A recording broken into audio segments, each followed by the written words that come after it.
Okay, hello, welcome. We're going to do this in English because we have international speakers here. My name is Monique van Dusseldorp. I will be the moderator of this event. And this will mean that I have to keep really close track of time because we started 10 minutes late, which is terrible because we have such an interesting and fascinating panel here. We want to open this up for questions at the end.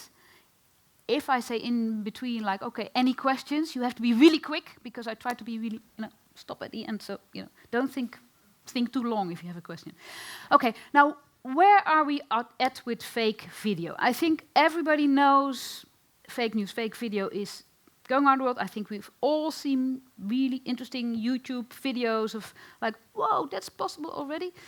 We seem to be at a really interesting, sometimes extremely scary, but definitely fascinating time in history when the powers of computers, computer vision, face recognition, and the creativity that comes with tools that are spread around the world like this. These are not tools for 5 big studios. These are tools everybody can use, are coming together. And in this hour, 50 minutes, 49, we're going to look at the more creative side of things. We're going to look at what's interesting and possible and where it could take us.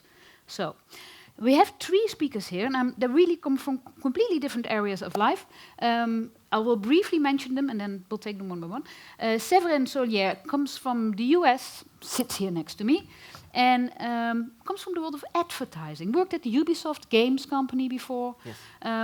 Works for a big agency. The agency is called Goodbye Silverstein and Partners, and is a trusted client of the Dali Museum in St. Petersburg. So not the one near Barcelona, but the one over there in the United States. And he's going to talk about a super interesting project that undoubtedly most of you have seen a glimpse of online, but he will tell a little bit how that worked, which is bring Mr. Dali to life. Then next to him, we have deepfakes. Yes, his mother called him that. No, deepfakes.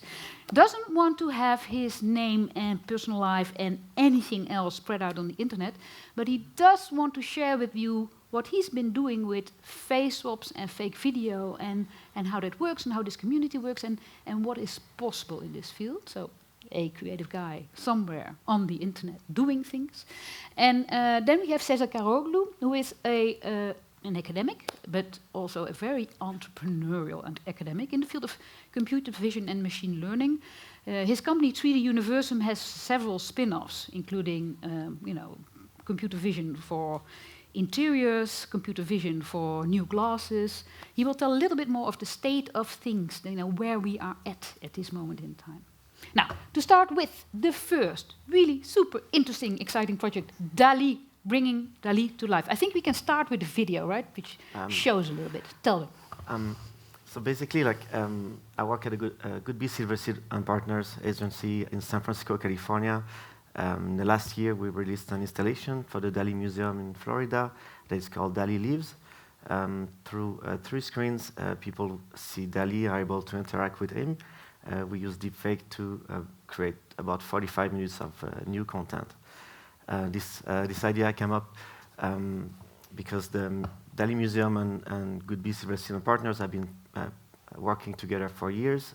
This is the 3rd project that we do with them. The last one was using VR. We kind of created an experience where you can dive into a painting. This has been if anybody was, in the last 5 years, was giving a tour of what is possible in VR, diving into the Dali painting was always part of that. So, it's been a very popular demo thing. But this is something completely different. Yeah. Far more interesting, to be honest. So about a year ago, when our team was wondering what to do next for the Dali Museum, we had this idea to bring him back somehow. And we started with, can we generate text? Can we generate some voice? The results were not excellent. The text was basically gibberish. Dali talks in very special ways. And the voice, it was not great. But some people in our team suggested deepfake.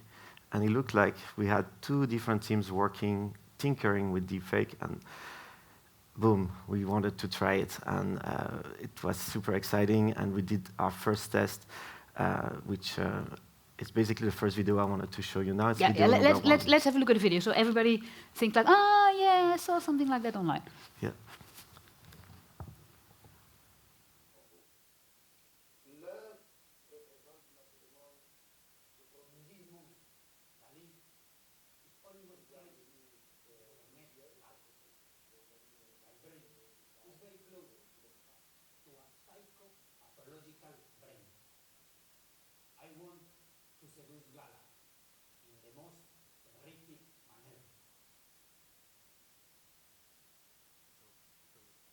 So what do we see here? So what do we see here is one of our coworker wearing a suit, and basically the material that we had to create this deepfake was one piece of video where Dali was looking this way.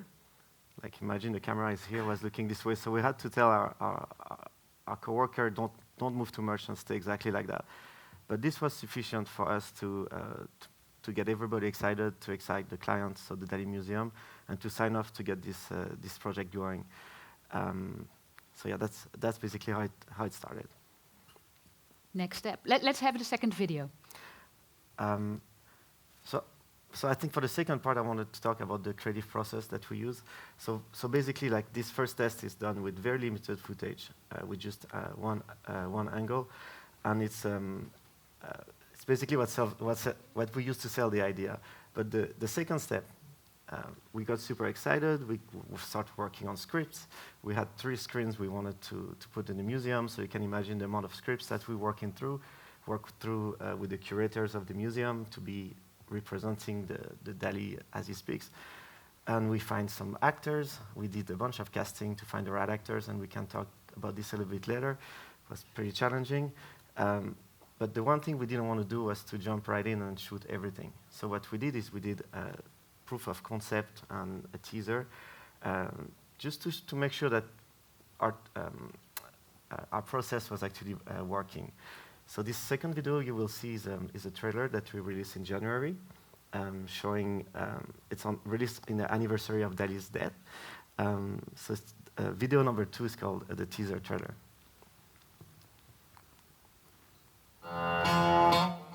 Greetings.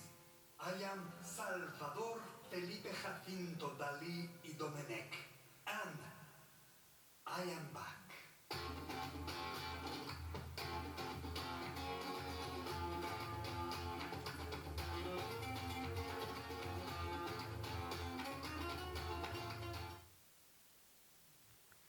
All right, so already we see like an order of magnitude better than the first test. What we had then was 2 pieces of original material of Dali, so we have more movement. We have an actor, physical actor, we have a voice actor to talk like Dali, and we have this process that we kind of invented, which basically we write the script, we record the script with a voiceover actor. We have all of this script first. Then we send this to the physical actor, and he practices with it. Okay. So first the voice, then the movements. Then the movements, and then the voice again at the end, and we do some ADR to fix every little thing so it looks like it's really Dali talking. So we felt pretty confident with this process, and we went into what we call the big shoot. The big shoot was kind of crazy because I was the producer on the project, and I was trying to keep it 8 to 10 minutes of content. At the end, we had 45 minutes of content, so you can imagine there was some crazy things happening there. So we shoot for 3 days, and what we had is the project released in May of this year. So through 3 screens, and basically that's the third video I would like to show is what it looks like. Huh? The case study that shows you like the extent of the project is the clip number 3. Even though Dali's been gone for 30 years, we're using artificial intelligence to bring it back today. We trained a neural network based on archival footage. So our system learns exactly what he looked like and applies every little detail of what makes Dali Dali to digitally recreate him in his prime. I am back.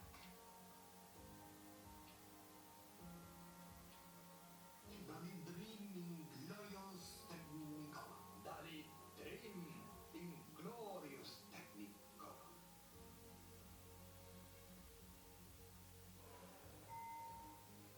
Nobody before me had the idea of painting a vending watch.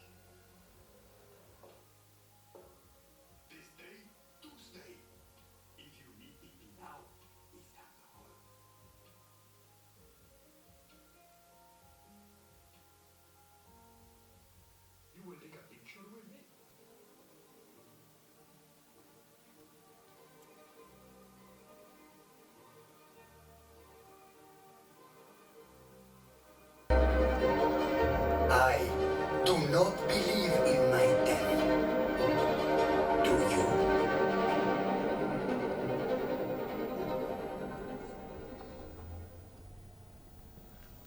Very nice. Thank you. So the whole process of making it probably had a lot of challenges, but what was the result? I mean, it's one standing screen in one museum. 3 screens. 3 screens, well, in one museum, so the visitors come. What do they do? How long do they stay around? Or do they just walk past, or do they keep trying how it works? Well, what I saw people do at the museum, so basically the 3 screens are, there's one at the entrance.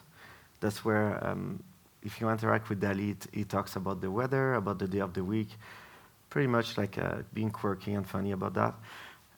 The second one is in next to the permanent exhibition.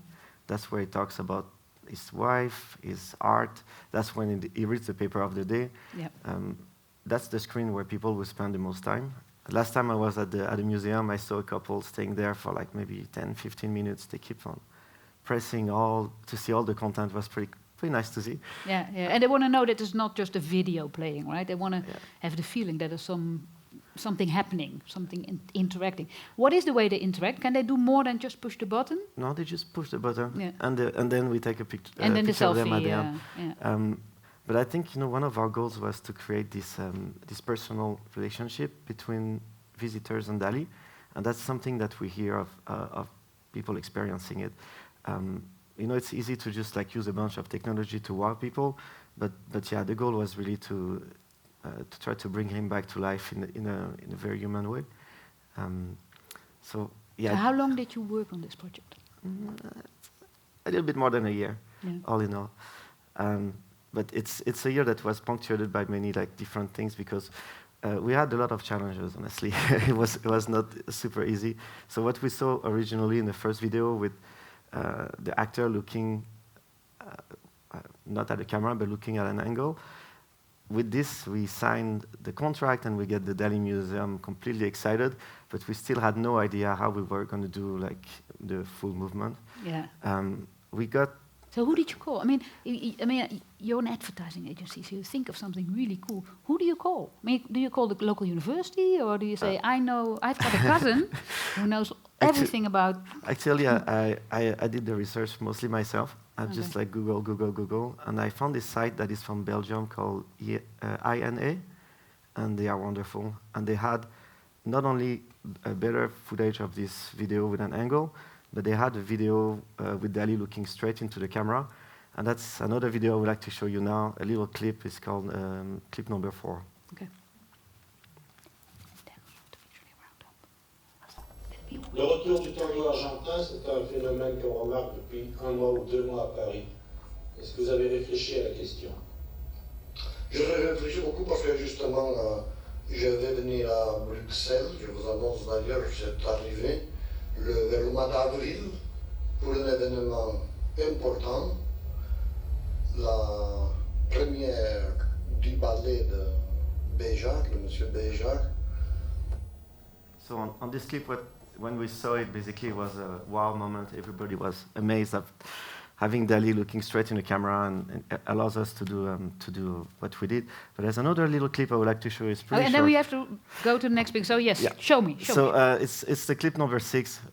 Basically, this one has no sounds. We can talk on top of it, where we see the movements that were allowed just by these 2 source video that we could have with the actor.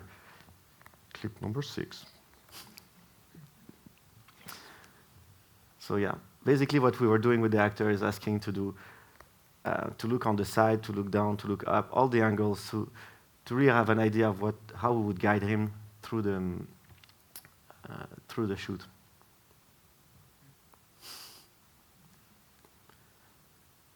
And this obviously is not completely like polished. You see like the edges of the video. Just wanted to give an idea of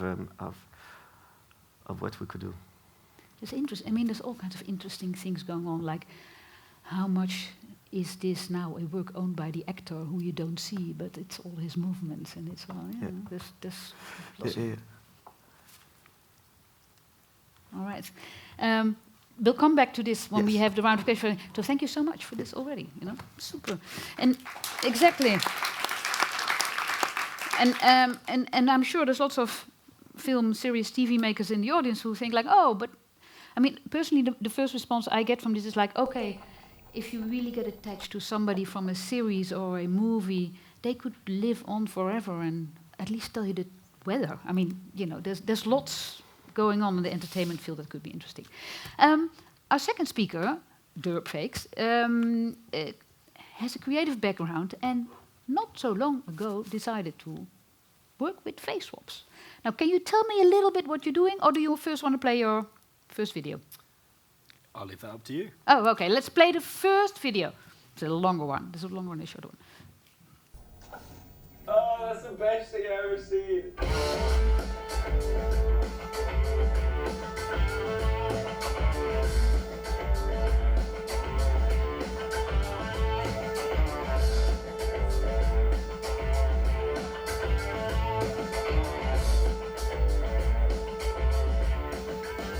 Look at this clip that somebody made using Fake Out, where they put Hillary Clinton's real face on top of the Saturday Night Live actress. Digitally altered video. Fake news. Fake news. News. Fake news. Fake news. Type of fake news. It used to be news, now it's opinions. While the technology isn't flawless, there are some pretty convincing fakes out there. We reached out to the person behind Deepfakes, a popular deepfake YouTube account. They claim to be one of the early deepfake innovators. They didn't want to reveal their name, but told ABC that all deepfakes have a level of controversy attached to them. Deepfakes adds, from my perspective, the best approach is to make the public familiar with the idea that what we see is not true by default.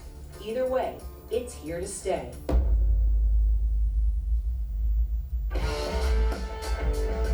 movie in which robot aliens invade Earth from the ocean? Yep.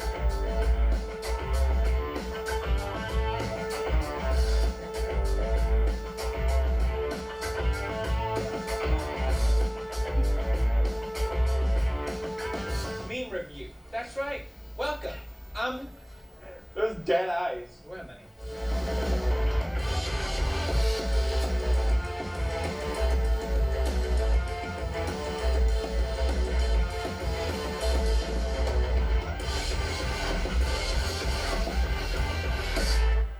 That is horrifying. First of all, somebody's having fun here, right? This I is am just indeed. Exactly. So let's first. How did this start?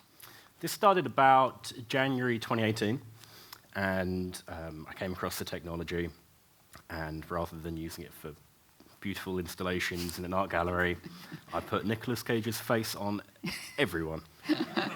It was fun to get into, for obvious reasons, but then I started getting attention for it, and it just snowballed from there, and here I am today. Okay, so what? I mean, this sounds like almost too practical a question, but how did you do it? What tools did you use to put Nicolas Cage's face on everyone? So it changed over time.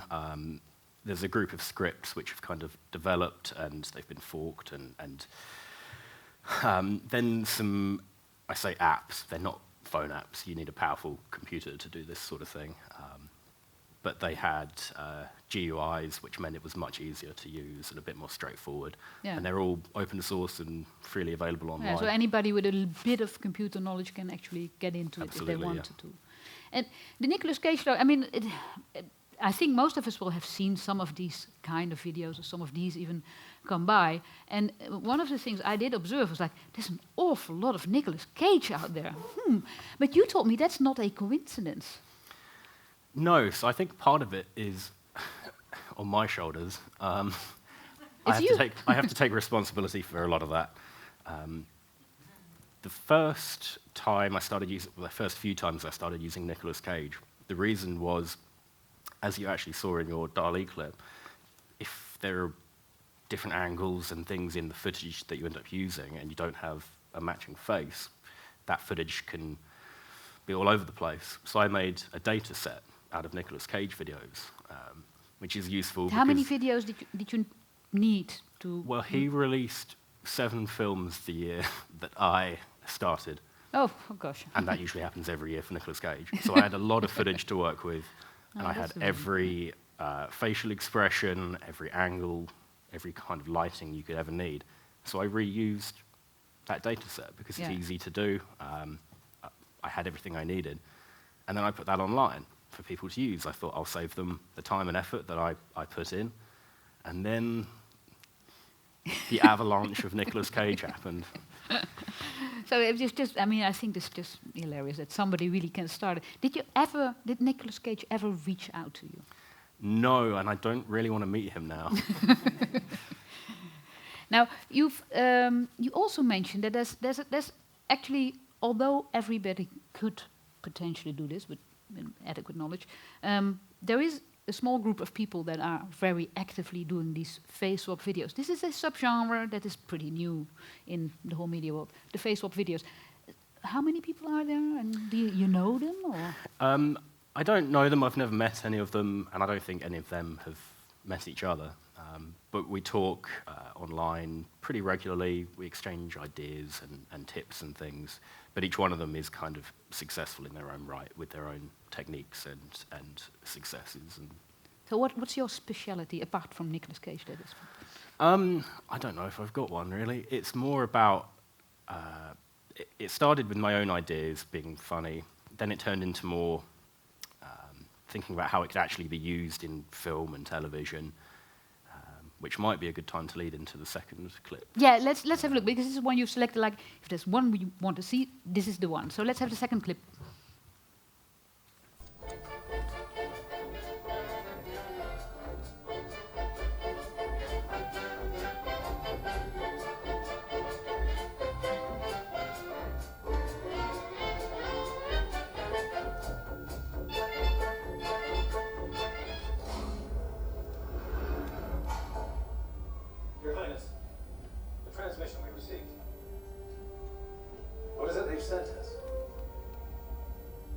Help.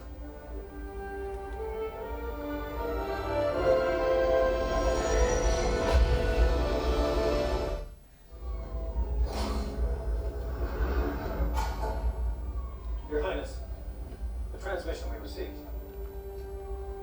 What is it they've sent us? Help.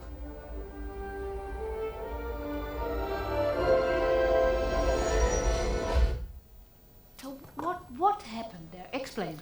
So the first video you saw was from January 2018, and that was, looking back at it, pretty awful. But it got me thinking about, hey, you know, this could actually be used in an interesting and active way in film and media in general. It started with, as I'm sure a lot of you are aware, the backlash to the original CGI of Carrie Fisher at the end of Rogue One. And I thought, hey, I can do faces. I went through the old Star Wars films. Let me fix it. And I tried to fix it. And I thought, it was okay, I uploaded it, and it is what it is. And then 9 months later or so, I thought, hey, I've got better at this. I can do a better job. And then I went back to it, and I did. And it's absolutely not perfect, but I did it on a reasonably good computer, but, you know, a user's computer at home on my own in a day. Yeah, you don't need a studio and 20 people and millions of dollars. Euros, yeah. Anything. It's just easy. So you said these days you actually make some money from this. The YouTube channel, very popular, lots of subscribers, and people keep waiting for the new one to come out. But also people call you and ask to make something for them. What kind of requests do you get? I get a lot of requests for advertising and things like that. It's usually production companies coming to me with things rather than individual people. Sometimes individuals come along, but generally I don't go for those kind of jobs. I've done a few comedy shows in England where deepfakes works really well because it isn't perfect, and having that comedy element kind of makes it covers up. Okay. Yeah, it covers up some of the flaws with that. Yeah, but it's moving so fast now that the imperfections will sort of disappear quite. And you can see the difference that 9 months makes. Yeah, that's only 9 months. Gosh. And you have no ambition to do this full time all the time in some CGI studio in the movie industry somewhere? I would like to do that, but I kind of like being able to sit at home with a beer in front of my computer and just watch Nicolas Cage videos and, you know. But So maybe. I mean, maybe. what struck me also is that, I mean, there's you and there's a few others, and there's so many people online who enjoy this. And of course, they're enjoyable when you know the original movie and you know how funny it is that somebody else is now playing that and so forth. So for me, in some cases, I didn't know the original movie, but it becomes such a global conversation about movie culture in a way. I mean, there's so much joy in doing these swaps and jokes, and it's little in-jokes, and it's fun. It's interesting and it's fun. And I can understand the studios are not always so happy with it. Have you ever had a cease and desist notice of a studio saying, take my clip off?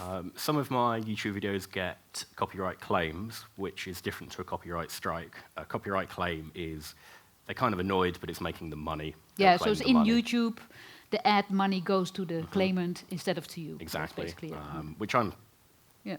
semi-reasonably fine with, I suppose. Pity, but okay. And I've had no strikes, which are the bad ones, where you get 3 strikes and you're out when they delete your channel. And they take the whole channel off. Okay. Well, thank you. We come back to this in a second. Thank you so much. A little round of applause for. Try to make your own when you get home. The last talk is a short presentation, actually, of the state of the industry and what's coming next. So, Cesar, I think you're going to go over there? Yeah, yes. Please. Tell us where we're going, and then leave a few minutes at the end for questions. Yeah. Is it on? Hello? Yes. Yeah. Thanks for the very nice introduction of 3D Universum. But with all respect to Monique, I was thinking about that a person who can do this introduction as well, and which would actually fit this panel discussion very well, who created the fake news by himself. So we come up with Trump joining actually this panel discussion and talking about 3D Universum. Let me tell you something about this 3D Universum. They're total losers, okay?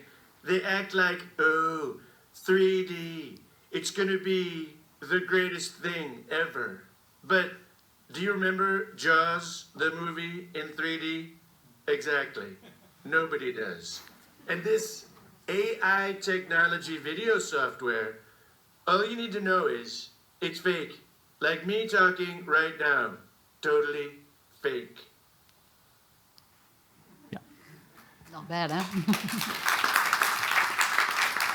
So, is there anybody in the audience who did think this is fake?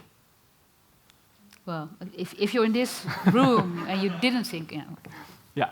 So, sometimes the reality may not be this obvious. And that's why we want to do a reality check as well, that asking you that which of these images are actually fake. Who thinks the one on the left is fake? Who thinks the one on the middle? And who thinks the one on the right? Well, you're all right, because they're all fake. So, and if you couldn't guess the other ones that fake or not, actually don't worry, because you're not alone. We run an online test that we ask participants to decide which images are fake or real. And what comes striking as a result is there were around 30,000 participants which actually did this test, and only 10 of them has perfect score. And 20,000 of the people, so basically we asked them 12 questions, and 20,000 and more has actually 6 and lower scores. So it is actually a random guess for us at this moment even. And we are not talking about the advancement of the deepfakes, which is going to happen. So why this is actually becoming a critical thing in our society is because this technique has been there for a long time with CGI studios and things. But now it is in the hands of public that everybody can use this technology. Started with manipulating images, and then like videos with Fake App or the other available deepfake video generators, which a little or no knowledge that you can already generate these videos. But it is advancing, and it's actually becoming even easier. Like this snap filter.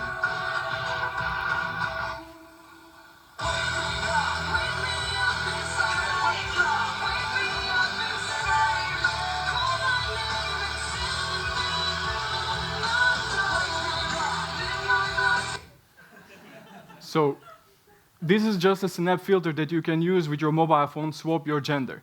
Can you imagine what this technology can be used for? In, let's say, dating sites, you can misuse this technology to basically swap your gender and then get some information from the other person and use it for blackmailing. And this is already happening. And if I would tell you that I was actually, before my career in academia and things, I was actually acting in Hollywood movies. Would you believe it? Why not? Yeah, why not? But if I show you evidence, like this one,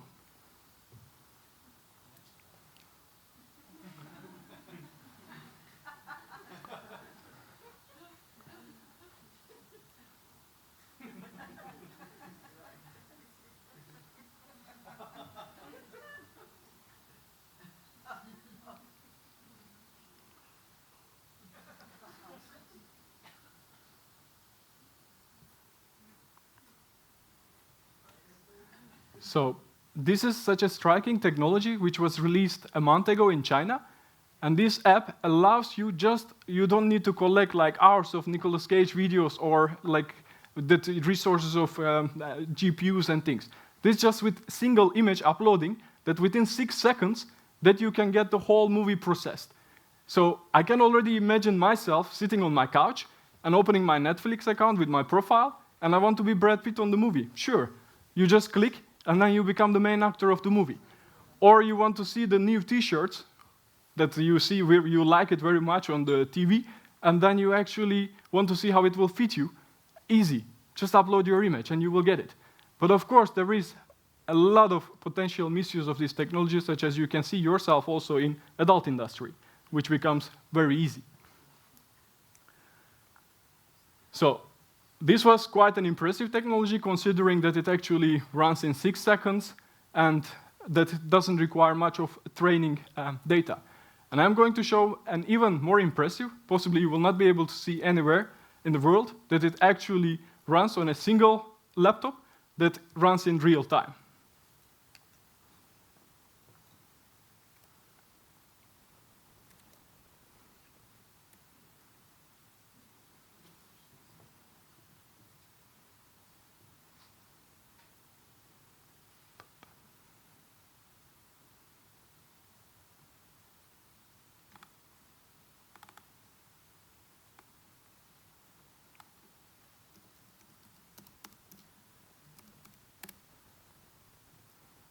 So what you're going to see is actually a trained video of Trump, but this can be anybody, which we have a collection of Putin, Rutte, Sinterklaas, and others. But we consider that he is the most believable person in all of them. So what you see is that me can manipulate Trump, that in real time, whatever I say or whatever I do as a facial expression, that's going to make it happen.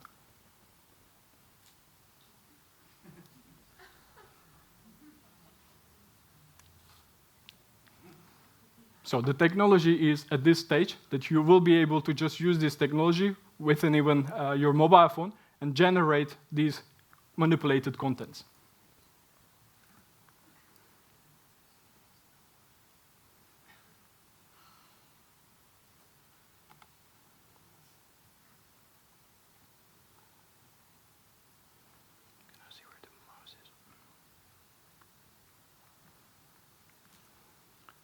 And you can also make him funny faces with offline processes and things.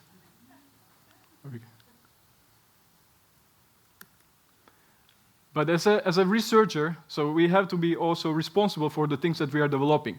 So why do we actually develop such a technology which can be used or misused for different purposes? So the main intention of it is actually not bad, but the motivations are bad, that the technology can be misused. And we are actually working on a detection software to be able to, on top of all the, or ahead of the competition on the manipulation side, we need to know every single development in this domain. And we need to actually be a little bit step ahead, that actually we can avoid all kinds of vulnerabilities of these techniques that are generating, that we can actually detect them. And what we are working is to generate a web plugin that you can actually use as an extension to your Google Chrome that just explains you, not only detects, but it tries to explain to you that why the algorithm thinks this image is manipulated, giving a side that it actually the face is incorrect, or the hairs, or the background, so that you can already test with this solution. And this technology is only not used, so for the visual point of view that I couldn't use it, but the same exact technology can be used for different purposes, like in healthcare, where the data is very limited for privacy reasons, or the rare illnesses, like skin lesion detection, that how you generate data can be used also for generating data for training your deep learning algorithms.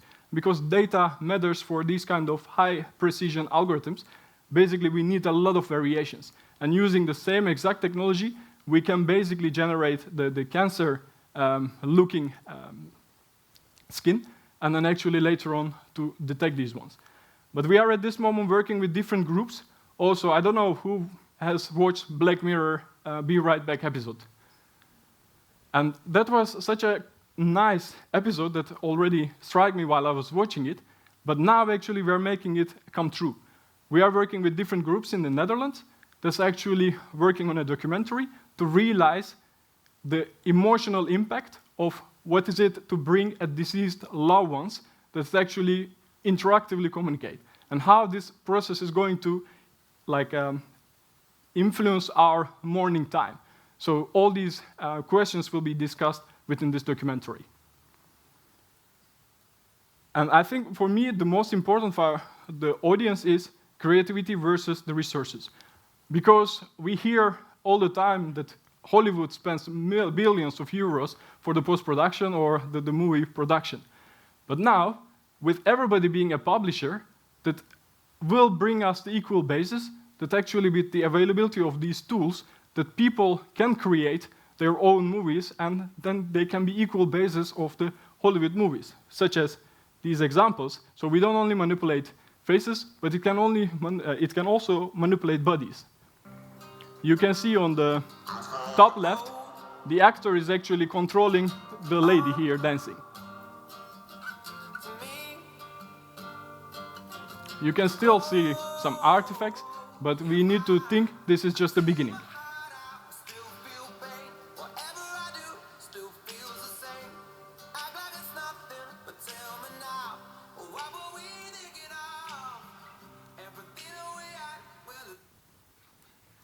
And not only human, but we can create environments, such as in these examples, you can change a horse to zebra, or you don't need to wait night to appear, or the weather conditions to change. You can actually use this technology to completely change the environment. Or you want to create a war zone that, with a bombing effect on the city, that you can create it.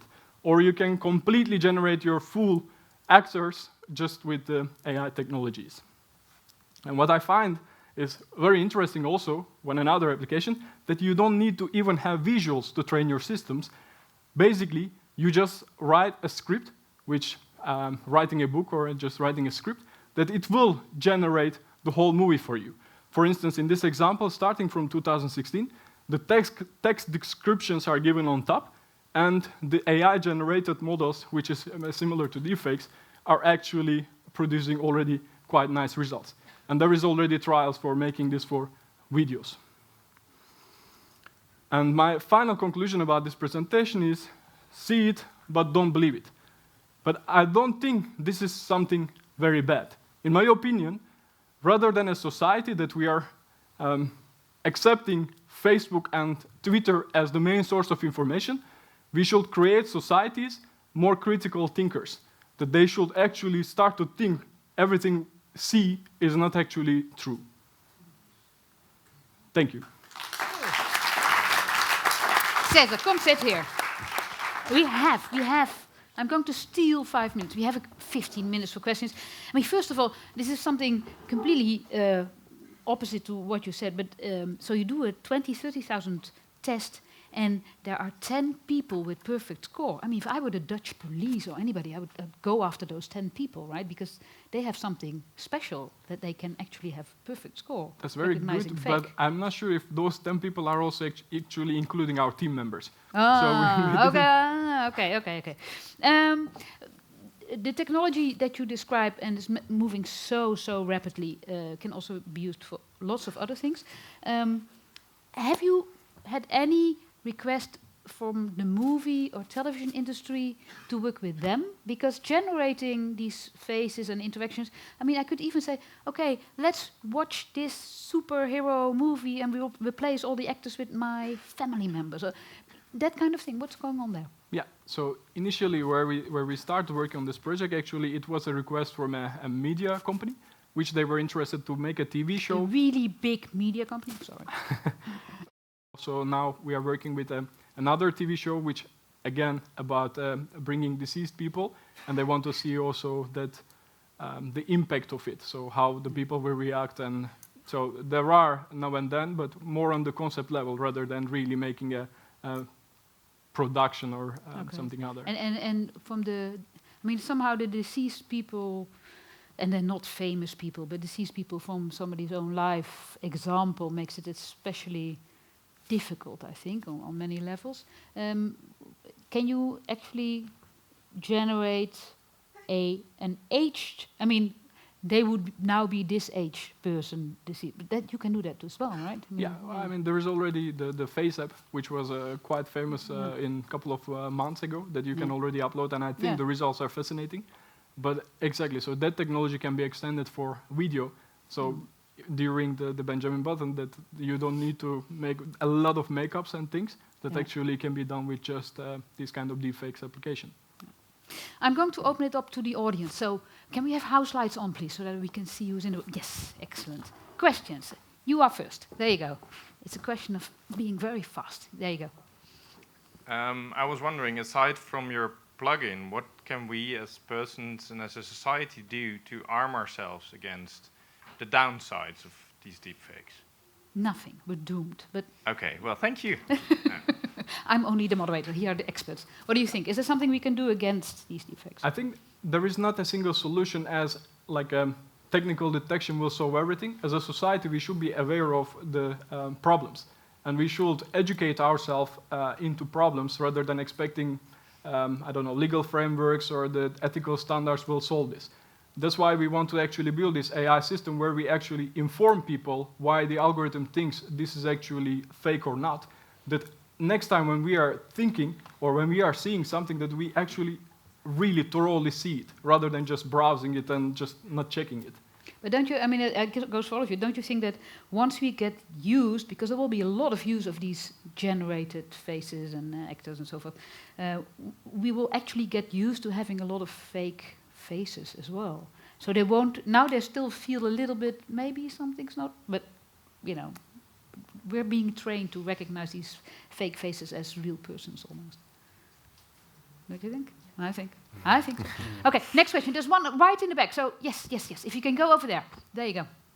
Oh, it's a group effort. Yes, in the back, last row. I had a question. Oh, good for you. You take your question first, and then it goes to the lady. No, take. Oh, okay, that's fine as well. Hi. It'll come back. But still, shouldn't there be any sorts of regulations or policies with that, like GDPR that we have now on the data protection? Okay, let's. These are the creative people. Huh? These are creating new things. So, what do you think? Should we limit the creativity? I think the question when it comes to the legality of things and trying to legislate for it is that it's ineffective. I think the people who are going to use it for the bad things that they want to use it for are going to use it regardless, and you're going to end up limiting any kind of creativity for positive uses. Can I? Yeah, so I'm against legislations and putting rules and things, but of course some other examples can be taken. For instance, robotic ethics, which is done in Netherlands at this moment. It actually try to find an equivalent sticker to fair trade. If a technology is developed, that you can have all misuse and abuse side effects of the technology as well, and just put a sticker, so that you are aware the technology can be misused as well. But that's the only thing that I can think of without limiting the creativity, that these technologies or this research shouldn't be restricted, I would say. Yeah, so but it's a little bit like to indicate that Photoshop was used by pictures of models. I mean, But does it help? Would you legislate for the written word based on being able to write lies and hinder, Right. So what you're saying that There was a question over there. Let's take it to that one, and because we have I have a question for Cesar. What do you mean you can just type? I mean, I don't understand the process with the birds. Yeah. Because I believe you taught AI a bunch of pictures of the birds, no? Yeah, of course. You created a bunch of data set with birds or anything, but this is recognized by AI algorithm again. So you just throw all the images of any like ImageNet data set or things where there are thousands of objects, and the algorithm makes these descriptions by himself. So there is like a self-supervision. Nobody teaches them this is a bird or things. It recognizes by itself and makes a description. And then next level is taking these descriptions, and if a person enters a similar description that AI algorithm which created in the same data set, that actually can generate. So the AI gets from the image some like keywords, like a big wing or like a yellow peak or whatever. Like. Exactly, yeah. And the result is that as a user, you can just shout, give me a purple bird with 3 yellow beaks, and it will do that, because it understands you, even though that bird doesn't exist. I mean, but it will still be generated. This is too much. Okay, another question from the audience. Who wants to? Yes, there's one over here. Thank you. How do you recognize it's fake? Because I didn't recognize it. You're the fake detection guy. So, yeah, due to time limitations, we couldn't go in details of all these models and their vulnerabilities. But you can see certain artifacts, like the other speakers were also mentioning, if the head is too much oriented, or that there are certain artifacts that appears, such as any of these models cannot really model the complex lighting condition. You cannot create a shadow, you cannot create the highlights, so all the face will be well lit and diffuse illumination. So these kind of cues for now, exactly. Yeah. So these kind of cues can be used. Also, if it is a face swap, you will possibly see in one of the videos that you see the skin transitions. So you will still see these kind of artifacts. And if it's a GAN-based method, because GAN focuses only on the faces, you will have a lot of artifacts on the background, and also hair, because it's not structured. So all kinds of cues with respect to which method is used to generate, there are actually available. Ah, yeah. You have to look very detailed. I think if you know already what you're looking for, you just need like 5-10 minutes of education on these artifacts. That will be enough to spot for time being on the existing deepfake algorithms. I want to give the last, because we've almost had a round up. I want to give the last round of comments to our speakers to describe where they think this will go in a year and maybe further on. And I want to start with the DALL-E case, because I know that after you presented this, and this went really viral online as well, so as an advertising agency, you must be so happy. You probably were approached by lots and lots of musea and other places, like builders one as well, right? Can you tell a little bit where you think that will be going? I'm sorry, the question is? Where do you, I mean, you've built this one example of this historical figure that interacts a little bit with the audience, and you probably got a lot of requests from other people that also want to build this. Have you any idea where this will be going? I think it's just going to be more, we're going to see more and more of it, and it's not just the quantity that's going to be higher, but it's also the quality. I read like maybe a week or 2 weeks ago one of the experts in the field saying that in 6 months to a year we will see perfect deepfake. That is, there's some effort in technology side with Facebook and Google having their own project to try to detect the best way possible deepfakes, but on the other side, I think the technology is made to advance very, very quickly. So I feel like at one point we won't be able to discern what is real and what is not. But the positive thing, I mean, in the case of your case, which is a culturally interesting examples of how to use this technique, there might be a lot coming in that field as well. I mean, just leave alone the negative. Yeah. We're going to end on the positive here. Yeah.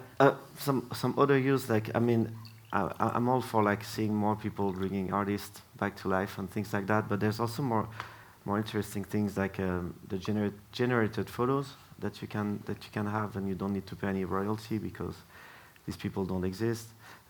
For the advertising world, that's good, right? For the advertising world, like we can shoot once and we can change the face of the actors and to target different the advertising world. demographics. I mean, these models, the photographers, the models, even the clothes designers. I mean, whoa, there's something going on there. There's something else that I read somewhere. You know, like when you want to be anonymous on the TV, anonymized on the TV. Now you can just be Nicolas Cage if you want on the TV. You know, you don't have to be completely blurred. That's a good idea. That's the new. but I think like one of the main thing, and it's like really like to the honor of deepfake here, is the YouTube videos showing these deepfakes is highly democratic. They share super fast, but they also share the latest of this technology. And the more that we watch, the more that we know about this is kind of like a way for us to know where the technology is. So when next we all get to decide a little bit because we're all aware of it, at least that is going on. Deepfakes, what do you think? Where is it going from your point of view? From a technical point of view, I think it's going to explode into all kinds of different areas. I mean, like you were showing in your presentation, there's countless applications for it. But for me, personally, I'm looking forward to the creative people and the creative ideas that they come up with to use this. You know, Nicolas Cage on people's funny, but you know, in film and television and media alone, it's going to be it's a whole new world, really, of creativity. And so you basically gave a pretty good view of where things are going and how fast they are going as well. I mean, you're based in Amsterdam, and Amsterdam seems to be a sort of hot place for this technology as well. Where do you think we, as a country, are going to stand in this whole new world of... Well, I will make a confession that if you would come with these questions 2 months ago, I would say, yeah, like it will take 1-2 years to get to something realistic which takes an image and then generates this. And bam, like 2 weeks later, there is this Chinese app, and then it completely changed the domain. So I cannot be certain on what's going to happen in 1 year or 2 years, but definitely deepfake is happening and it's not going anywhere.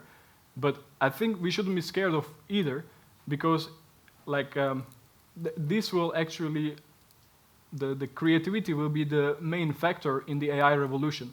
Like in industrial revolution, the productivity, in the agriculture, the land. And in the AI revolution, I think we are all will be happy that creative minds will actually be valued. So that's why I think we shouldn't be actually scared of the technology. So we should invite the creative industry to really dive on this and do work with it. I think we'll end on that note.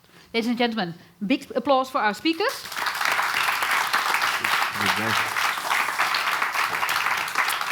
And thank you for choosing for this session. If you have 10 minutes, here's a video on demand session starting in this room, and there's also other things going on today. So thank you.